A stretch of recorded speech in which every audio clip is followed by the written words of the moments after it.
तो आज मैं आपके लिए लेकर के आया हूँ कक्षा 12वीं का व्यवसाय का पेपर, जो आपके लिए महत्वपूर्ण होने वाला है। तो आइए हम लघुत्तरीय प्रश्न जो कि 2 नंबर के आते हैं उनको देखते हैं। तो इसमें पहला क्वेश्चन है, प्रबंध की परिभाषा लिखिए। FW टेलर के अनुसार प्रबंध की परिभाषा है, प्रबंध यह जानने की कला है कि आप व्यक्तियों से क्या करवाना चाहते हैं, तत्पश्चात यह देखना कि वे इसे सर्वोत्तम व मितव्ययितापूर्ण विधि से करते हैं। अतः प्रबंध एक वैज्ञानिक एवं कलात्मक प्रक्रिया है जो संस्था के विशिष्ट उद्देश्यों की प्राप्ति हेतु नियोजन, संगठन, निर्देशन व नियंत्रण द्वारा मानवीय व भौतिक संसाधनों के समन्वय तथा सदुपयोग से संबंध रखती है। दूसरा प्रश्न है, नवप्रवर्तन का आशय बताइए। नवप्रवर्तन या नवाचार से तात्पर्य किसी उत्पाद, प्रक्रिया या सेवा में थोड़ा या बहुत परिवर्तन लाने से है। नवप्रवर्तन के अंतर्गत कुछ नया और उपयोगी तरीका या विधि या तकनीक, कार्य पद्धति का प्रयोग कर उत्पाद या सेवा प्रदान करना होता है। प्रबंध के आधारभूत तत्व कौन से हैं? तो पहला है मानव, दूसरा माल, तीसरा मशीन, चौथा मुद्रा, पांचवा विधि। प्रशासन की परिभाषा लिखिए। प्रशासन के अंतर्गत उद्योग के उद्देश्य, लक्ष्य एवं नीतियां निर्धारित की जाती हैं। प्रशासन में प्रायः कंपनी का अध्यक्ष, संचालक मंडल तथा महाप्रबंधक होते हैं। समन्वय का अर्थ बताइए।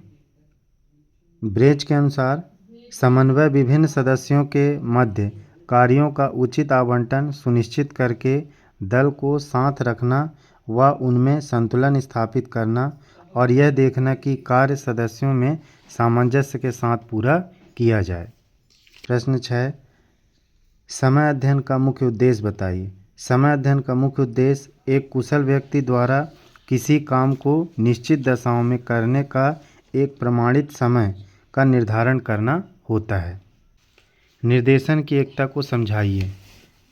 निर्देश की एकता के अनुसार श्रमिकों या कर्मचारियों को एक नियोजक या उच्चाधिकारी द्वारा निर्देश प्राप्त होना चाहिए। वैज्ञानिक प्रबंध से आशय बताइए। वैज्ञानिक प्रबंध से आशय वैज्ञानिक आधारों एवं सिद्धांतों के आधार पर प्रबंध के कार्य को संपन्न करने से है। रूढ़िगत प्रणालियों के स्थान पर विश्लेषणात्मक प्रणालियों को अपनाकर प्रबंध व्यवस्था वैज्ञानिक प्रबंध है। प्रश्न 9, विधिक या कानूनी पर्यावरण से आशय बताइए। प्रत्येक देश में व्यवसाय संचालन के लिए सरकार द्वारा जो कानून पारित किए जाते हैं उन्हें कानून वातावरण कहा जाता है। सरकार व्यावसायिक गतिविधियों को निर्धारित करती है। सरकार के इन नियमों को कानूनी वातावरण कहा जाता है। प्रश्न क्रमांक 10, व्यावसायिक वातावरण की परिभाषा दीजिए। व्यावसायिक वातावरण को निम्न प्रकार से परिभाषित किया जा सकता है। परिभाषा क्या लिखेंगे? व्यावसायिक वातावरण का तात्पर्य सभी व्यक्तियों, संस्थाओं और अन्य कारकों का एक संग्रह है जो संगठन के नियंत्रण में हो सकते हैं या नहीं, लेकिन इसके प्रदर्शन, लाभप्रदता, वृद्धि और यहाँ तक कि अस्तित्व को प्रभावित करता है। अगला प्रश्न है, बाह्य पर्यावरण या वातावरण से क्या तात्पर्य है? बाह्य पर्यावरण या वातावरण से आशय ऐसे बाह्य तत्वों से है जो व्यवसाय व उसकी क्रियाओं को प्रभावित करते हैं। इसके अंतर्गत व्यापारिक दशाएं, घटनाएं एवं तत्व आते हैं जो बड़ी सीमा तक उपक्रम के नियंत्रण के बाहर हैं पर व्यवसाय पर अपना प्रभाव रखते हैं। व्यवसाय के सामाजिक पर्यावरण से क्या आशय है? व्यवसाय के सामाजिक पर्यावरण में वे सभी सामाजिक शक्तियां शामिल हैं जो ग्राहक एवं समाज को व्यापार से अपेक्षित होती हैं, जैसे रीति रिवाज, विश्वास, सामाजिक मूल्य, प्रथाएं एवं व्यवहार आदि। व्यवसाय के राजनीतिक पर्यावरण से क्या आशय है? व्यवसाय के राजनीतिक पर्यावरण से क्या आशय है? व्यवसाय का राजनीतिक पर्यावरण या वातावरण वे राजनीतिक कारक हैं जो व्यवसाय को संचालित करने के तरीके को प्रभावित करते हैं। इनमें सरकारी कार्यकलापों, नियमों, नीतियों, कानून व अधिनियमों का वर्णन होता है। जो व्यवसाय करते समय पालन करना आवश्यक होता है। आर्थिक पर्यावरण से क्या आशय है? आर्थिक पर्यावरण से तात्पर्य उन समस्त आर्थिक कारकों को संदर्भित करना है जो वाणिज्यिक तथा उपभोक्ता व्यवहार को प्रभावित करते हैं। आर्थिक पर्यावरण में तात्कालिक बाजार और अर्थव्यवस्था के उन समस्त बाहरी कारकों को शामिल करते हैं जो व्यवसाय को प्रभावित करते हैं। विमुद्रीकरण क्या है? विमुद्रीकरण एक ऐसी आर्थिक प्रक्रिया या गतिविधि है जिसके अंतर्गत किसी भी देश की सरकार तत्कालीन प्रभाव में से भी पुरानी मुद्रा का चलन कानूनी तौर पर बंद कर देती है। विमुद्रीकरण के पश्चात उस मुद्रा की कुछ कीमत नहीं रह जाती और उन्हें बैंक में जमा कर नई मुद्रा में बदला जाता है। 16वां प्रश्न है, नियोजन से क्या आशय है? प्रोफेसर कूडज ओडोनेल के अनुसार नियोजन द्वारा पहले से ही यह निश्चित कर दिया जाता है कि क्या कार्य किया जाएगा, कैसे किया जाएगा, कब किया जाएगा और इसे कौन करेगा।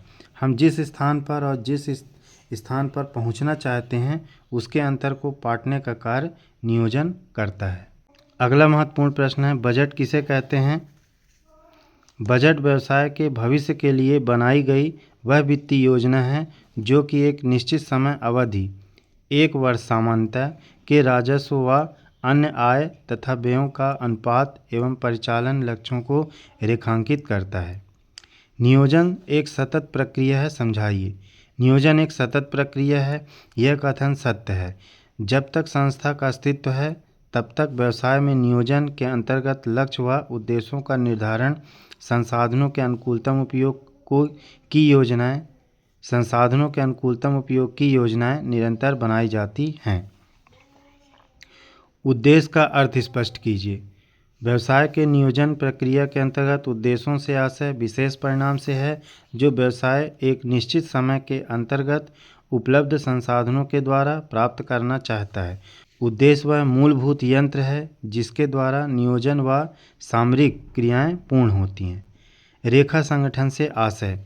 रेखा संगठन का मूल आधार यह है कि इसमें अधिकार एक सीधी रेखा में ऊपर से नीचे की ओर चलते हैं तथा उत्तरदायित्व का नीचे से ऊपर की ओर एक सीधी सरल रेखा में प्रवाह होता है। इस संगठन में विभिन्न स्तरों पर कार्य करने वाले व्यक्तियों के मध्य स्पष्ट, प्रत्यक्ष और औपचारिक संबंध लंबवत होते हैं। इस कारण इसे लंबवत संगठन भी कहते हैं। यह आपका परीक्षा में प्रश्न बन सकता है कि रेखा संगठन का दूसरा नाम बताइए, तो इसे हम लंबवत संगठन भी कहते हैं। अधिकार अंतरण या भारार्पण की परिभाषा दीजिए। अधिकार अंतरण को विभिन्न विद्वानों ने निम्न प्रकार से परिभाषित किया है। F.G. मूरे के अनुसार है, अधिकार अंतरण से आशय अन्य लोगों को कार्य सौंपना तथा उसे करने हेतु अधिकार प्रदान करना। टेरी के शब्दों में अधिकार अंतरण का अर्थ है एक अधिकारी अथवा संगठन की किसी इकाई से दूसरी इकाई या अधिकारी को अधिकारों को सौंपने से। विकेंद्रीकरण की परिभाषा दीजिए। विकेंद्रीकरण अधिकार अंतरण का ही एक विकसित रूप है। जब उच्च अधिकारियों द्वारा अपने अधीनस्थों को अपेक्षाकृत अधिक मात्रा में अधिकारों का अंतरण किया जाता है तो यही अधिकार अंतरण कहलाता है। भर्ती से क्या आशय है? रोजर एच हॉफ के अनुसार भर्ती का मुख्य उद्देश्य संगठन के कार्यों को सफलतापूर्वक चलाने हेतु आवश्यक नए कर्मचारियों के स्थानों को पूरा करने के लिए कर्मचारियों को ढूंढना, उनका मूल्यांकन करना, उससे प्रार्थना पत्र प्राप्त करना तथा उनका स्थान निश्चित करना होता है। चयन से क्या आशय है? चयन से आशय कार्य विशेष के लिए उपलब्ध व्यक्तियों में से रिक्त स्थान के लिए सर्वोत्तम व्यक्ति का चुनाव करना होता है। परिसर भर्ती को समझाइए।